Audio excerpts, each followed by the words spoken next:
Volume study 4 ಯೆಹೋವನ ಮುಯ್ಯಿ ತೀರಿಸುವ ದಿನದ ಹರ್ಮಗೆದೋನ್ ಯುದ್ಧ ಅಧ್ಯಾಯ 7 ರಾಷ್ಟ್ರಗಳು ಒಟ್ಟುಗೂಡುವುದು ಮತ್ತು ದೇವರ ರೌದ್ರದ ಮಹಾ ಬೆಂಕಿಗಾಗಿ ಅಂಶಗಳ ಪೂರ್ವಸಿದ್ಧತೆ.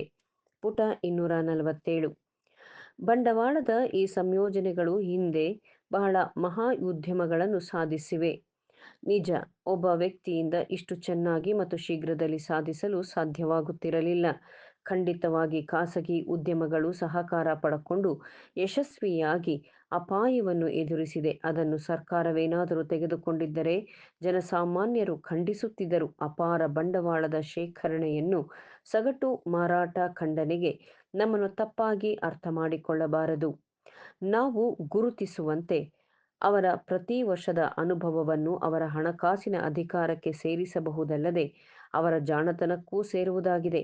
ತೀವ್ರವಾಗಿ ಸಮೀಪಿಸುತ್ತಿರುವ ಅಂಶವು ನಾವು ಇನ್ನೂ ಅಲ್ಲಿ ಇಲ್ಲದಿದ್ದರೆ ಜನರ ಆಸಕ್ತಿ ಮತ್ತು ಅವರ ಸ್ವತಂತ್ರವು ಭೀತಿಗೊಳಗಾಗುತ್ತಿತ್ತು. ಪ್ರತಿಯೊಬ್ಬರೂ ಹೇಳುವುದೇನೆಂದರೆ, ಏನಾದರೂ ಮಾಡಲೇಬೇಕು, ಆದರೆ ಏನು ಎಂಬುದು ಯಾರಿಗೂ ತಿಳಿದಿಲ್ಲ. ವಾಸ್ತವವೆಂದರೆ ಈ ದೈತ್ಯರ ವಿಪರೀತ ಬೆಳವಣಿಗೆಗೆ ಪ್ರಸ್ತುತ ಸ್ವಾರ್ಥದ ಸಾಮಾಜಿಕ ವ್ಯವಸ್ಥೆಗೆ ಮನುಕುಲವು ಅಸಹಾಯಕವಾಗಿದೆ. ಒಂದೇ ನಿರೀಕ್ಷೆ ಎಂದರೆ ದೇವರು ಮಾತ್ರ. ನಿಜ, ಅದಲ್ಲದೆ ಈ ದೈತ್ಯರು ಸಾಮಾನ್ಯವಾಗಿ ಸಮರ್ಥರಾದ ಜನರ ನೇತೃತ್ವದಲ್ಲಿದ್ದಾರೆ.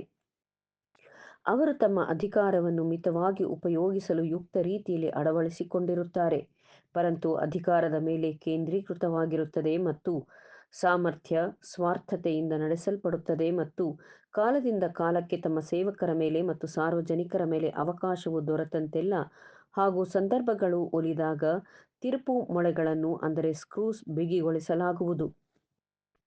ನಿಜವಾಗಿ ದೈತ್ಯರು 4000 ವರ್ಷಗಳ ಕೆಳಗೆ ಬೆದರಿಸಿದಂತೆಯೇ ಈಗಿನ ದೈತ್ಯರು ಮನುಜ ಕುಟುಂಬವನ್ನು ಬೆದರಿಸುತ್ತಾರೆ. ಆ ರಾಕ್ಷಸರು ಪೂರ್ವದಲ್ಲಿ ಹೆಸರುಗೊಂಡ ಪರಾಕ್ರಮಶಾಲಿಗಳು, ಅದ್ಭುತ ಸಾಮರ್ಥ್ಯವುಳ್ಳ ಮತ್ತು ಜಾಣತನವಿದ್ದವರು. ಬಿದ್ದು ಹೋದ ಆದಾಮನ ಸಂತತಿಗಿಂತಲೂ ಬಲಶಾಲಿಗಳು. ಅವರು ಮಿಶ್ರತಳಿ ಸಂತತಿ. ಹಾಗಾಗಿ ಪರಿಣಾಮವು ಹೊಸ ಚೈತನ್ಯದೊಡನೆ ಮಿಶ್ರವಾದ ಆದಾಮನ ಸಂತತಿ. ಅದರಂತೆಯೇ ಈ ಆಧುನಿಕ ಸಂಸ್ಥೆಗಳೆಂಬ ದೈತ್ಯರು ಅಂದರೆ ಕಾರ್ಪೊರೇಟ್ ಜಯಂಟ್ಸ್ ಅವರು ಅತ್ಯಂತ ಶಕ್ತಿಶಾಲಿಗಳು ಮತ್ತು ಕುಯುಕ್ತಿಯುಳ್ಳವರು.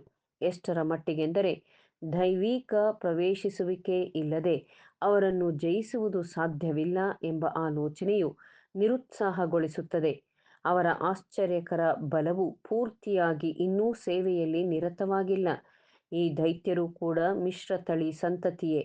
ಅವರು ಕ್ರಿಶ್ಚಿಯನ್ ನಾಗರಿಕತೆ ಮತ್ತು ಜ್ಞಾನೋದಯಕ್ಕೆ ತನ್ನ ಅಸ್ತಿತ್ವವನ್ನು ನೀಡಬೇಕಾದ ಬುದ್ಧಿವಂತಿಕೆಯಿಂದ ಹುಟ್ಟಿಕೊಂಡಿದ್ದಾರೆ. ಇದು ಬಿದ್ದುಹೋದ ಮನುಷ್ಯರ ಸ್ವಾರ್ಥ ಹೃದಯದೊಂದಿಗೆ ಸಂಯೋಜನೆಗೊಂಡಿದೆ.